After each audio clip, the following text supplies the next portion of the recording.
Hey guys, Trevor with Shadow. We are on quarantine here at my house. This is my workshop.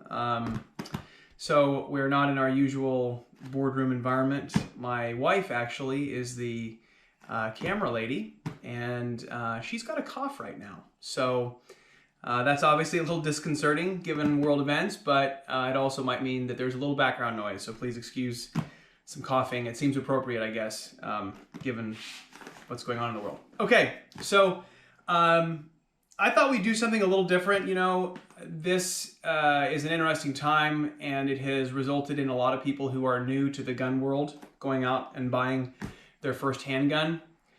Frankly, I've seen some commentary online about new gun buyers that I think is a little more disparaging than it needs to be. I think we should basically welcome anybody who is interested in owning a firearm for defense or for recreation or for really any reason. I think we should welcome them. So we thought we'd just make a quick video for new gun buyers. So if you're an experienced shooter, you've been around for a while, you probably know all this stuff, but this is just kind of like the Shadow Systems view of the world for people who are new to shooting and new to gun ownership. Okay, so I thought, what better way to do it but just grab a gun off the assembly line, and I'm going to be that, you know, brand new gun owner who's come home and they've got the box and they're super excited and they're going to crack it open, and then what, right? So I already cut the tape, so we'll open this gun up here, and okay, so what's in the box, right? Well, so we've got, you know, some parts and a little baggie, and we'll figure out what that is, and then a bag. And the most important thing I want you guys to think about at this moment is what I think is maybe the most important, or certainly one of the two most important rules of gun safety, which is to treat every gun as if it's loaded. Okay, you hear that? It sounds like it's, you know, one of these notional things that, you know, oh yeah, it's in the back of my mind. But the reality is an enormous number of gun accidents every year happen with guns that were unloaded. So you always treat a gun as if it's loaded. You treat the gun that's come from the factory as though it's loaded. You treat the gun that you just cleared a minute ago, and then you went and got, you know, a drink from the fridge, and you come back, that gun is now loaded, right? Until you have confirmed, you always treat every gun as if it's loaded. So I'm going to treat this gun as if it's loaded, even though it's brand new and it shouldn't be. And right now it's oriented toward, I'm looking in the bag and I'm seeing that the muzzle is oriented toward the camera, which is you. So I'm going to immediately change the orientation of the gun, right? Because I'm treating it as if it's loaded. And I'm going to do the first thing that any shooter does when they pick up a firearm. Doesn't matter how experienced they are. Doesn't matter if they're some Spec Ops warrior operator. It doesn't matter if they're a brand new shooter. Everybody does this the first time they pick up a gun. You clear it. Okay, clear it just means you're verifying there's no ammunition in the gun. Okay, so I'm going to remove the magazine first. All right, so you may want to get your manual out right away and orient yourself to the controls, but on most semi-automatic handguns, and we'll assume that's what you bought, there's going to be a button typically here, and there'll be a button on the side of the frame. Sometimes it's on both sides, but there will be something in this area. Sometimes it's a lever on the trigger guard for certain European designs, but there's going to be a button there. You need to know where it is, and the first thing you're going to do is you're going to remove the ammunition feeding device, the magazine, okay? Because when we clear a gun, we have to make sure that there's no bullets in two places. One is the magazine, and the other is the chamber. Because as I'll show you in a few minutes, during the cycle of operation, ammunition is being moved from the magazine into the chamber, and we want to make sure that we get both of them out before we do anything else. So I'm removing the magazine, and I've got the gun oriented in a safe direction, and I'm going to pull the slide to the rear. With my finger off the trigger, I'm going to pull the slide to the rear, and I'm going to visually inspect the chamber. So you should be looking in there and seeing that there is no bullet, okay? All right, so that's the first thing you do, is you remove the magazine. Second thing is you draw the slide to the rear. And the third thing you do, just as your final verification, is you point the gun in a safe direction, preferably down, and you click the trigger, okay? All right, so now we know this gun is unloaded, all right? Since we kind of touched on each of them, let's go through the gun rules real fast, the safety rules. One is you treat every gun as if it's loaded. And that's the one that I love that one, because the moment you lose respect for these things, they are going to bite you in the butt. Okay? So you treat every gun for what it is. It is a tool for doing damage, and you always assume that it is ready to do damage to you or to something else until you confirm that it's in fact not. Okay? So treat every gun as if it's loaded. The next one is to never point a gun at something you're not willing to destroy. So I'm willing to shoot that stack of wood over there. I'm willing to shoot the ground. I'm willing to shoot this table. I'm not willing to shoot myself. I'm not willing to shoot you. I'm not willing to shoot the camera person. So I'm going to, as I move this gun around the room, I'm going to be really cognizant of where it's pointed, and I'm only going to set it down in ways that make sure that the muzzle is never covering something. You gain this muzzle awareness, and that's really one of the marks of a professional. Somebody who walks around and does this routine, or they're showing their buddy here a new gun and it's pointed at the person across the room. That's a great example of somebody who's not a professional. Okay, so 1, treat every gun as if it's loaded. 2, never point at something you are not willing to destroy. So that's basically a person more than anything else. The third one is to keep your finger off the trigger until you're ready to fire. So you'll notice that when I cleared it, I even made a comment, keep your finger off that trigger as you pull the slide to the rear, right? Don't ride around with your finger on the trigger when you're manipulating a gun, and certainly don't keep your finger on the trigger when you're at the range or when you're walking with a gun, because the concern is you'll trip and fall and you'll fire a shot, right? Or you'll accidentally shoot yourself or whatever. So finger off the trigger. And the last one is a little specific to target shooting, but it's just a general principle whenever you're handling a gun, which is to know your target and what's beyond it. So what you think is a safe direction, if you're in a room with sheetrock walls, okay, if there's somebody sitting in a chair on the other side of that wall, you might as well be pointing it right at them. So you have to know what's beyond your target when you're shooting and, hunting or doing target practice. You have to make sure you have a safe backstop, but you also have to make sure that you know what's beyond whatever you're pointed at, okay? So if I'm in a building like this one, this is my little workshop, okay, I know that my neighbor's house is that way and my house is that way, but on the other side of this wall there's brick, and the other side of that wall there's brick. So those are going to be the directions I tend to favor as I handle this gun, okay? All right, so there's your 4 rules of gun safety. Okay, so we've just bought the gun. We are aware of where the muzzle is. We are being super careful about where it's pointed, and we're keeping our finger off the trigger, and we're clearing it. It's also a really good practice. A mark of a professional also is that whenever they set a pistol down or any weapon, they lock the action open.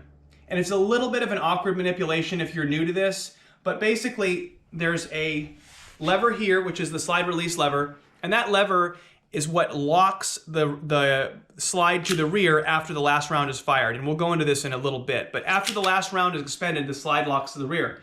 You can manually lock the slide to the rear.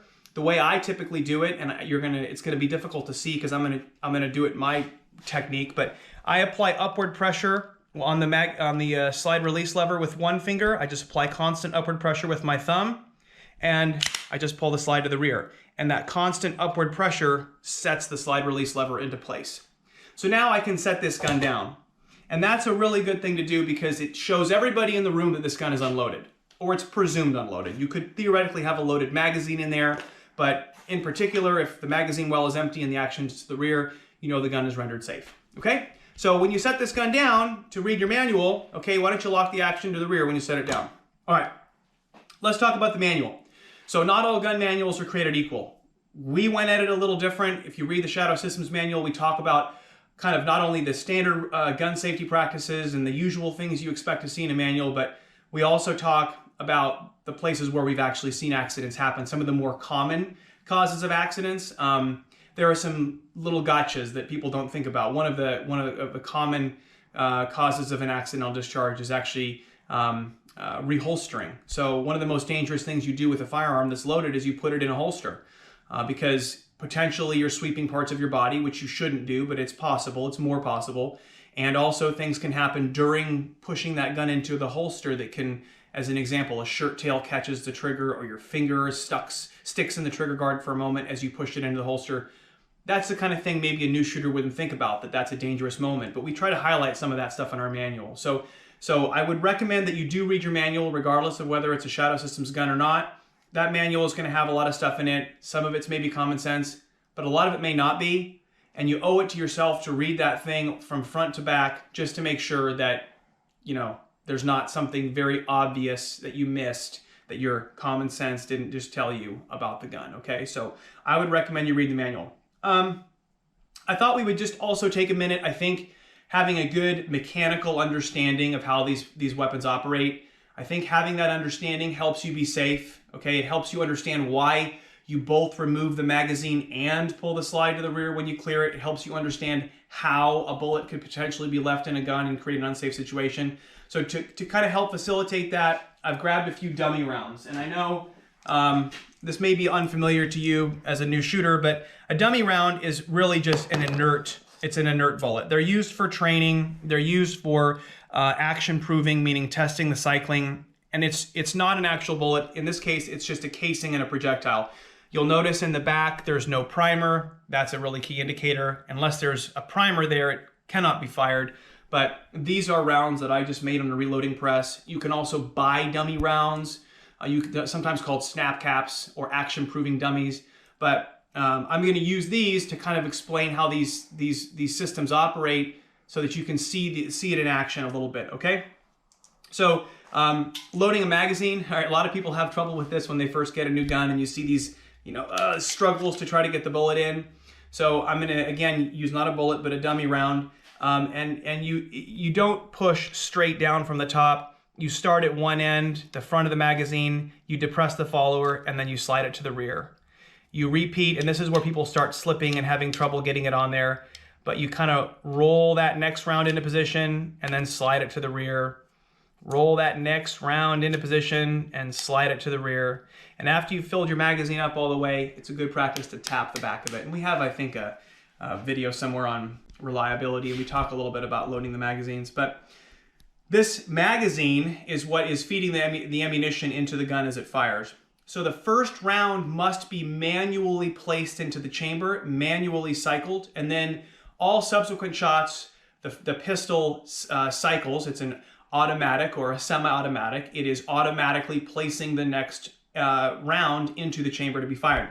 So I'm showing you this so you can be thinking about this cycle of operations and maybe better understand some of the safety things we talked about. Okay, so to load that first round, right, you can start with the slide to the rear like this, or you could start with the slide forward, right? In either case, the slide is going to have to pick up a round and place it in the chamber. So let me show you what that looks like. We'll start with the slide forward, as this is perhaps more common.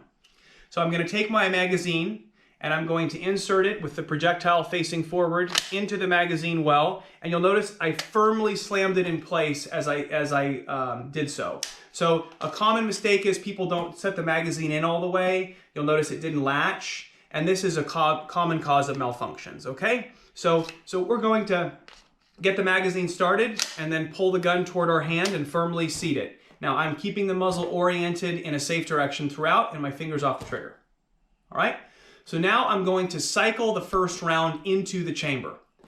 The projectile, or rather the round, is actually fired in this area of the barrel. Okay, so we have to get it from the magazine to there. So to manually do that, we're going to grab the slide either at the front serrations or the rear serrations. Most important thing is just to stay away from the muzzle and to keep our finger out of the ejection port. And we're going to pull the slide to the rear, which, by the way, new shooters sometimes will struggle. The best thing to do is just focus on squeezing and then push. Don't pull, because for some reason people struggle more with, I'm going to pull it back. Just squeeze and push. All right, so now the gun is, the slide is to the rear, and I'm going to release it from that position. I'm not going to ride it forward. I'm going to release it, okay? So what just happened? That top round came off the magazine and was pushed into the chamber. It went up the feed ramp and entered the chamber. So if I pull the slide back a tiny bit, we should see the brass. In this case, it's a nickel-plated casing, but we see the nickel of that round, okay? So that round is waiting to be fired. Now, most modern striker-fired semi-automatic handguns do not have a manual safety, meaning an active safety that you must turn on and off.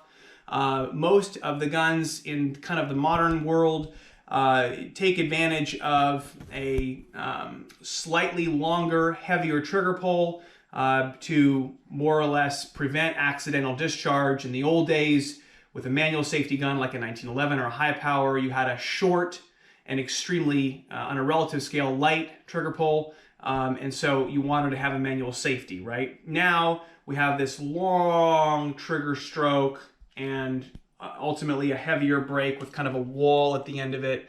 And that is the safety on most modern semi-automatic handguns, and certainly the Shadow Systems pistols are like that. Okay, so we now have a loaded gun though, theoretically. Again, these are dummy rounds. All right, what happens during the firing cycle? Well, we pull the trigger, the striker moves forward and impacts the primer in the back of the round, and then the explosion of the round in the chamber causes the bullet to move forward, and then an equal and opposite reaction, which is essentially the casing, what's left over from the firing cycle, the casing moving to the rear. And so the entire bullet, the entire dummy round is going to be ejected right now, but if that was a live round, the projectile would be long gone, and then we would just have the casing coming out. So we're gonna let that dummy round be our casing, okay? And then now the gun is feeding itself. So it picks up the next round and it moves it into the chamber. I fire again. It ejects that casing under the force of recoil. It picks up the next round, moves it into the chamber. I fire it again. And then after the last round is expended, the slide locks to the rear. Okay, so this tells the operator that the gun has expended all the ammunition in the magazine, and now it's time to do a reload. And I mentioned earlier that you can load that first round by either pulling the slide back, or that you can do it from this position. So this is the position that the gun gives you to do your next magazine. So let me put a couple rounds in here, or dummy rounds, and I'm checking each one as I put it in. And so now I've finished my last round, I've just done my reload, and I need to get the next round into the chamber. Conveniently, the gun has left the slide back for me. I can either use the slide release lever by pushing it down, or some guys like the slingshot technique, which is kind of I like it better. It's a big motor movement. It's something that's a little easier to do under stress. And so in this case, I'm going to slingshot it. I'm just going to pull it back slightly and release it. Okay, so now I have my next round in there. All right, so I showed you all of that so you understand the operation, but now let's make a point about clearing a gun. So we just loaded that fresh magazine, all right? And I'm going to be the lackadaisical, unsafe person, and I'm going to clear the gun because I took the magazine out, right? Well, the problem is there's a round still in the chamber. So one of the most common mistakes is that when people are clearing a gun, they'll remove the magazine, but they'll forget there's a round in the chamber, or maybe they'll assume there isn't one. And so now there's one round waiting to do damage to somebody, and there it is. So I only show you that bullets can be hiding in lots of places, and I would just encourage you always to be thinking about the magazine removal and the visual inspection of the chamber every time you pick up the gun. Okay? All right. So other things to talk about. We are big proponents of training. Yes, we make wonderful guns, which I'm very proud of, but what I really want is people that are out there who take it seriously, whether they own a Shadow Systems or a Ruger or a HK or whatever it is that you choose that you think just fits you perfect. The most important thing really is that you're safe and that you're trained. And so there are we're a plethora of great shooting schools out there, but a lot of local ranges just have introductory courses and so on. You know, it can be a little daunting. You don't want to going to a class, you know, especially if you're new to something, it sucks to feel like the idiot who doesn't know anything yet, but don't worry about that. If that instructor is worth their weight, they will welcome you. It is not a machismo, alpha male kind of culture. It shouldn't be. I don't believe in that. I think it should be a welcoming culture that is very serious about what we do, very serious about safety, very serious about personal defense, God forbid. But you should be trying to find some quality instruction somewhere, especially you know, as a new shooter. Okay. The last thing is, you know, when you choose equipment, I will just say this, I would really encourage you to focus on reliability first. When you choose a flashlight, get a nice flashlight when you choose a firearm. Get a nice firearm when you choose a little lockbox to put your gun in. Don't get the cheapest one on Amazon. Spend a little extra money, because ideally you kind of buy once, cry once. Every piece of equipment you select is thoroughly tested and is going to always do its job, even if it's late at night and it's in the dark and you're scared or whatever. So don't cheap out on equipment. Just get the best and then learn it well and practice with it. And we're going to try to do some other videos in the future about how to practice, even in this environment when you can't go to a range, how to do some dry fire practice. So I hope that introduction was helpful. Again, for new shooters, stuff to think about, a way of thinking, and have fun, be safe, and enjoy your newfound, I hope, love of shooting.